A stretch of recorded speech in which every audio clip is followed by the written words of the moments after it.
Bom, eu fiz uma seleção aqui de algumas peças para a gente analisar tanto a combinação quanto o contraste de algumas famílias, de algumas fontes, dentro de uma mesma família.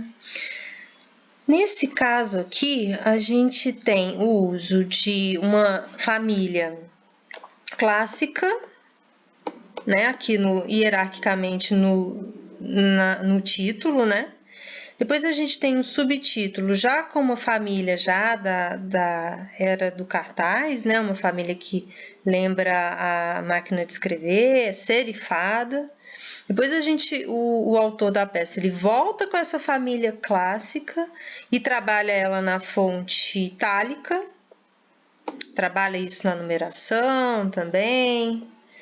E aí dentro da composição ele volta com o subtítulo usando a família mais recente, a família moderna, e volta depois com a mesma família no corpo do texto para trabalhar o texto. Uma coisa que é interessante da gente perceber que além do uso dessas duas famílias variadas entre fonte e itálico, é o grid utilizado. Dá pra gente a autora colocou aqui, deixou para a gente observar o grid que foi utilizado abaixo da composição, que é um grid com medianis e colunas bem estreitas. Bom, aqui a gente tem uma capa de revista, ela tem uma fotografia grande, né, centralizada. Aqui, o que o autor da peça fez? Ele trabalhou, então, um título usando o versalete de uma família moderna, racionalista, né, sem serifa, minimal. E ao lado ele vai trabalhar então uma outra família, essa serifada, mas com um caráter também mais moderno. Então essas duas famílias estão juntas, né? Elas são contrastantes principalmente dentro da categoria de serifa e sem serifa, né?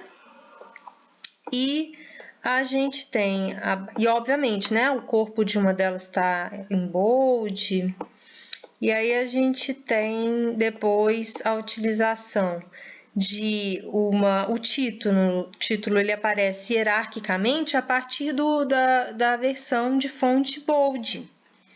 Então ele trabalha esse título todo em minúsculas.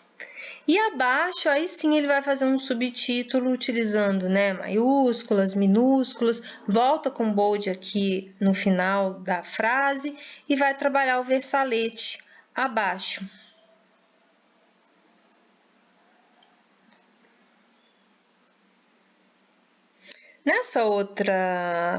Nesse outro case aqui, a gente tem então uma página de jornal em que a gente tem, além do logotipo do jornal, né, a gente tem então a utilização de uma família moderna, racionalista, né, sem serifa, minimal.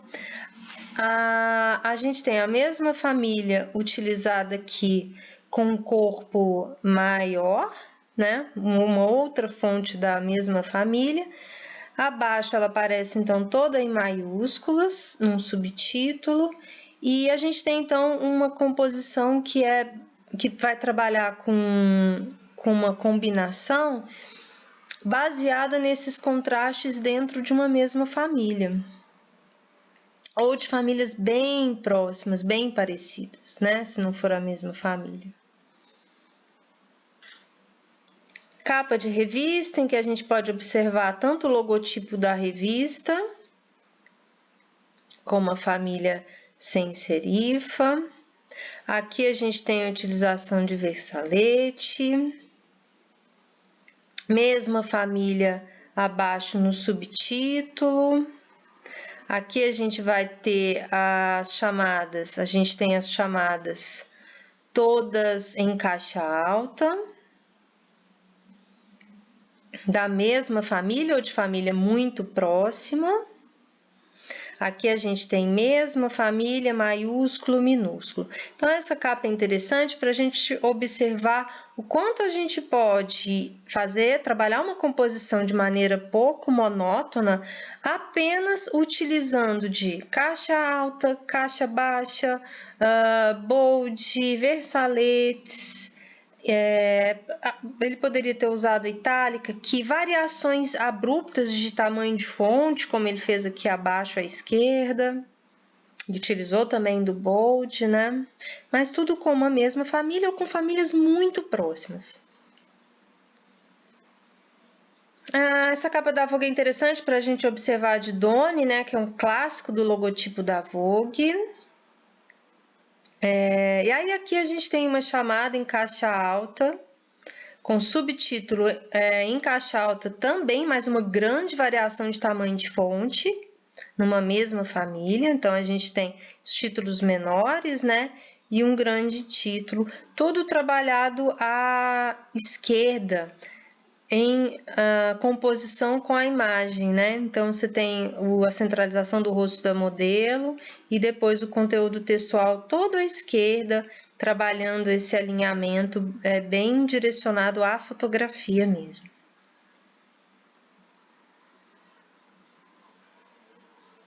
Aqui a gente tem, então, obviamente, né, o logotipo,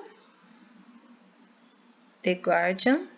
E aí aqui a gente tem a utilização da mesma família com variação de tamanho de fonte e a utilização do bold bem carregado, né? O interessante desse logotipo é a utilização do itálico junto com o corpo bold, né?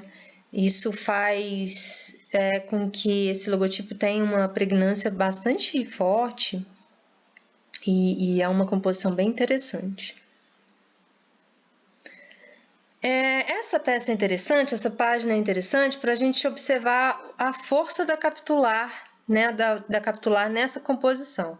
Então, ele tem uma mesma família, né, ele está trabalhando a princípio com uma mesma família, depois contrasta com uma outra mais moderna aqui abaixo, e aí ele tem nessa parte de chamada do texto, né, em que ele tem uma espécie de um resumo e títulos, ele está utilizando de uma família clássica serifada. Ele faz essa brincadeira com a capitular, que ficou lindíssimo, né? A capitular quase que se transformou, é uma composição de imagem mesmo, né? Que ele ganhou aqui nessa página, que ele criou nessa página, só com o uso dessa capitular superdimensionada, né? E aí, aqui abaixo ele já utiliza de uma outra família serifada também, mas mais moderna, né? Com essa carinha também de máquina de escrever. E aí aqui ele faz essa brincadeira com essa capitular, que ficou bastante interessante. Pouca utilização de cores, ele vai usar mesmo só esse laranja com preto.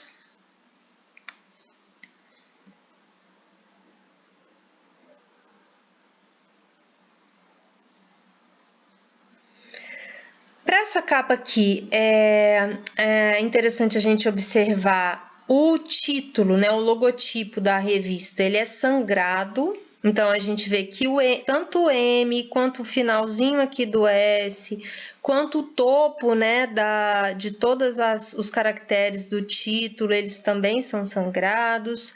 E aí, o autor vai utilizar para o subtítulo a mesma família, também em caixa alta para as chamadas, e aqui ele faz uma variação com a mesma família, mas aí ele vai utilizar de caixa baixa e também de variação de bold e tamanho de fonte.